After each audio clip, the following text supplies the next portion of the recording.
Hello students, मैं हूं चंद्रवीर सिंह राठौर और आप देख रहे हैं maths with Chandraveer YouTube channel.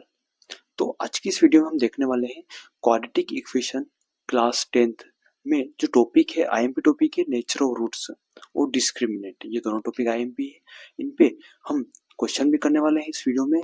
आगे जाके दो क्वेश्चन दोनों टॉपिक पे करेंगे। उसके बाद में मैं आपको इसमें समझाने वाला हूँ कि इसको कैसे सोल्व करने हैं, कैसे आपको पता चलेगा कि नेचर ऑफ रूट क्या है, कैसे है, सब कुछ मैं इस वीडियो में बताने वाला हूँ। तो चलिए वीडियो को शुरू करते हैं। स्टूडेंट्स, हम स्टार्ट करते हैं नेचर ऑफ रूट्स क्या है। सबसे पहले हम एक लेते हैं क्वाड्रेटिक इक्वेशन। इस चैप्टर का नाम क्या है? Quadratic equation. तो क्वाड्रेटिक इक्वेशन क्या होती है? क्वाड्रेटिक इक्वेशन होती है, कोई सी भी एग्जांपल लेते हैं, 2x² plus 4x plus 3 is equal to 0। ये क्या है? ये क्वाड्रेटिक इक्वेशन है। और क्वाड्रेटिक इक्वेशन कैसे होती है? क्वाड्रेटिक इक्वेशन की फॉर्म क्या होती है? फॉर्म होती है क्वाड्रेटिक इक्वेशन की ax² plus bx plus c is equal to 0। अब अगर यहाँ पे x² है और यहाँ पे x² है, एक वैल्यू क्या हो जाएगी? इनको अगर इक्वेट करें तो क्या हो जाएगी? एक वैल्यू हो जाएगी 2। और यहाँ पे भी x और x अगर इक्वल कर दें, इन दोनों को इक्वल कर दे तो x और x कट जाएंगे, बचेगा क्या? b is equal to 4। वैसे यहीं पे c की जगह क्या है? c क्या है? कांस्टेंट। कांस्टेंट यहाँ पे क्या है? 3। ये क्या आ गई? वैल्यू आ गई। अब ऐसे ही होता है इसमें। बाद में एक पॉइंट आता है जिसे हम बोलते हैं डिस्क्रिमिनेंट। क्या बोलते हैं? डिस्क्रिमिनेंट। डिस्क्रिमिनेंट बोलते हैं।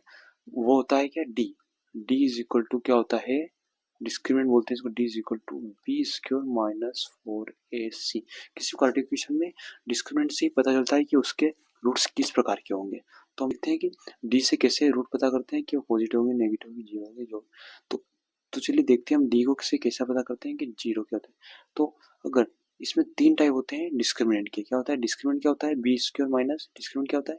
b² minus 4ac। इसके 3 टाइप्स होते हैं। एक तो d क्या हो? 0 से बड़ा हो। एक क्या हो? d 0 के बराबर हो। और एक क्या हो? d 0 से छोटा हो।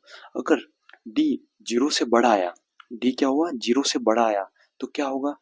इस कंडीशन में अपने पास क्या होगी? टू डिस्टिंक्ट रियल रूट होंगे। टू डिस्टिंक्ट रियल रूट क्या होंगे? Two distinct real roots. मतलब अपने पास क्या होंगे? रियल रूट्स होंगे, वो भी अलग अलग होंगे। ठीक है। अगर d 0 हुआ, अगर d की वैल्यू 0 होगी, d यानी कि डिस्क्रिमिनेंट अगर 0 हो गया, तो क्या होगा अपने पास? 2 इक्वल रूट आएगा। क्या आएगा? 2 इक्वल रूट्स आएंगे अपने पास। ठीक है। अगर d 0 से छोटा आएगा तो क्या आएगा अपने पास? No real root. क्या आएगा? नो रियल रूट्स या इमेजिनरी। क्या आएगा? या इमेजिनरी। इमेजिनरी रूट्स आएंगे अपने पास। ठीक है। ये इसके हैं पॉइंट। ओके। क्या है? अगर d 0 से बड़ा आया, 0 से बड़ा अगर d आया मतलब पॉजिटिव आया, तो क्या आएगा? 2 डिस्टिंक्ट रियल रूट होंगे। मतलब 2 अलग अलग रूट होंगे और रियल रूट होंगे। ठीक है। अगर d 0 आ गया, क्या आया? d अगर 0 आ गया, 0 के इक्वल आ गया, तो क्या आएगा? 2 इक्वल रूट होंगे। तो क्या होगा? इक्वल रूट आते हैं। जैसे कि अपन एग्जाम्पल के लिए बहुत सारे सोल्व करते हैं, तो क्या होता है? एक जैसी वैल्यू हो जाती है, 4 4 3 3 ऐसी। तो उसमें क्या होता है? डिस्क्रिमिनेंट 0 होता है, उसको बोलते हैं 2 इक्वल रूट। उसके बाद 0 से अगर छोटा है, अगर वैल्यू d की वैल्यू माइनस में आ गई, 0 से छोटा क्या होगा? माइनस में होंगे, माइनस में आएंगे सभी। तो अगर d 0 से छोटा हो गया, माइनस आ गया, तो क्या आएगा? नो रियल रूट होंगे, यानी कि इमेजिनरी रूट होंगे। ठीक है। तो तो कैसे निकालते हैं डिस्क्रिमिनेंट? ये इस एग्जांपल से अपन एक बार चेक कर लेते हैं। जैसे कि d है, ठीक है। अब यहाँ पे क्या दे रखा है? b²। तो यहाँ पे b की वैल्यू क्या है? 4 है। तो b का स्क्वायर यानी कि 4 का स्क्वायर। का स्क्वायर? 4 का स्क्वायर माइनस 4 इंटू ए क्या है यहाँ पे? a है 2, तो ये ले लिया 2 इंटू c क्या है यहाँ पे? 3, तो ये ले लिया 3।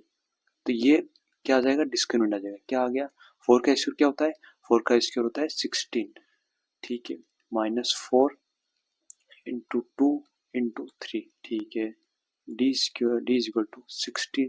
4 टू ज़ा 8 मल्टीप्लाई 3। तो ये क्या हो जाएगा? d is equal to 16 minus 24। क्या हो जाएगा? 16 माइनस 24। ठीक है। तो 16 माइनस 24 कितना हो जाएगा? ये हो जाएगा 8, वो भी माइनस का। अब ये क्या आया? d क्या आया? माइनस का 8, यानी कि d क्या है? 0 से छोटा है, यानी कि 0 बड़ा है, d छोटा है। अगर 0 से छोटा आया डी तो क्या आएगा यहाँ पे, नो रियल रूट्स या इमेजिनरी, या फिर क्या हो सकते हैं, इमेजिनरी रूट्स। क्या लिख सकते हैं, इमेजिनरी रूट्स। ठीक है, ऐसे होते हैं इमेजिनरी रूट्स। तो अपन ने ये भी सीख लिया कि डिस्क्रिमिनेंट कैसे निकालते हैं, और ये क्या है, ये है नेचर ऑफ रूट। ये क्या है, नेचर ऑफ रूट्स, कि डिस्क्रिमिनेंट कैसा होगा तो नेचर क्या होगा रूट्स के, ये अपने निकाल लिया। अगर डिस्क्रिमिनेंट 0 से छोटा हुआ, डिस्क्रिमिनेंट 0 से, अगर डिस्क्रिमिनेंट 0 से बड़ा हुआ तो क्या होगा, नेचर ऑफ रूट्स क्या होंगे, टू डिस्टिंक्ट रियल रूट्स होंगे। ये नेचर ऑफ रूट्स है, ये क्या है, नेचर ऑफ रूट्स है। ठीक है, अगर डी 0 हुआ तो नेचर ऑफ रूट क्या हो गया, टू इक्वल रूट होंगे। ठीक है, डी अगर 0 से छोटा हुआ तो क्या, नो रियल रूट हो गए या फिर इमेज। तो इस वीडियो में अपन ने देखा नेचर ऑफ रूट्स और डिस्क्रिमिनेंट कैसे निकालते हैं। अगली वीडियो में हम देखने वाले हैं इसके आईएमपी क्वेश्चन जो कि एमपी बोर्ड में पूछे ही जाते हैं। तो मिलते हैं नेक्स्ट वीडियो में। आपको वीडियो कैसी लगी कमेंट बॉक्स में कमेंट करके जरूर बताएं और अपने फ्रेंड के साथ भी शेयर जरूर करें। Thank you students.